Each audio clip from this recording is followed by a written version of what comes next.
Di mata kuliah rekayasa lingkungan, saya akan mengambil salah satu faktor pada rekayasa lingkungan itu, yaitu drainase. Pada selanjutnya saya akan menjelaskan apa itu drainase, macam-macam drainase, dan fungsi drainase itu sendiri. Drainase dapat didefinisikan sebagai sistem saluran. Bukan main-main, fasilitas yang satu ini mempunyai berbagai peran penting dalam menunjang kelayakan hidup di sebuah perkotaan, mulai dari mencegah banjir dengan mengendalikan kelebihan air pasca hujan, mengalirkan air ke badan air terdekat, hingga mengeringkan wilayah kota yang tergenang supaya sarana dan prasarana tetap terpelihara. Drainase alami adalah saluran air yang terbentuk tanpa campur tangan manusia dan biasanya bahkan tanpa penunjang apapun, misalnya sungai. Sebaliknya, drainase buatan dibentuk secara sengaja dan disesuaikan dengan pengelolaan air.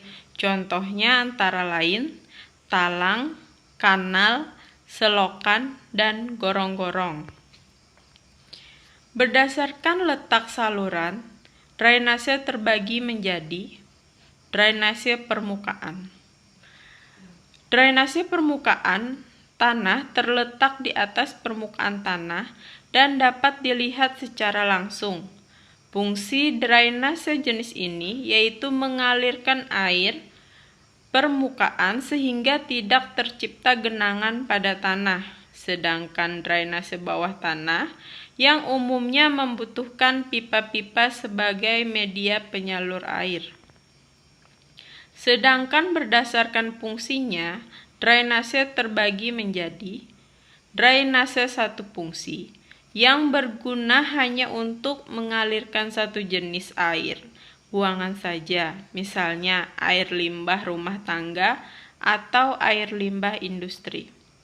Sedangkan pada drainase multifungsi mampu mengalirkan berbagai macam air buangan, baik secara bergiliran ataupun sekaligus. Dan berdasarkan konstruksi, drainase terbagi menjadi drainase terbuka. Drainase ini adalah drainase yang berguna untuk mengalirkan air hujan pada wilayah yang luas. Selain itu, drainase ini juga berfungsi sebagai media mengalirkan air yang tidak membahayakan kelestarian lingkungan. Sedangkan drainase tertutup merupakan saluran yang berfungsi menghanyutkan air seperti air limbah, dibuat tertutup agar tidak membahayakan kesehatan masyarakat dan lingkungan. Drainase tertutup juga berperan sebagai saluran dalam kota.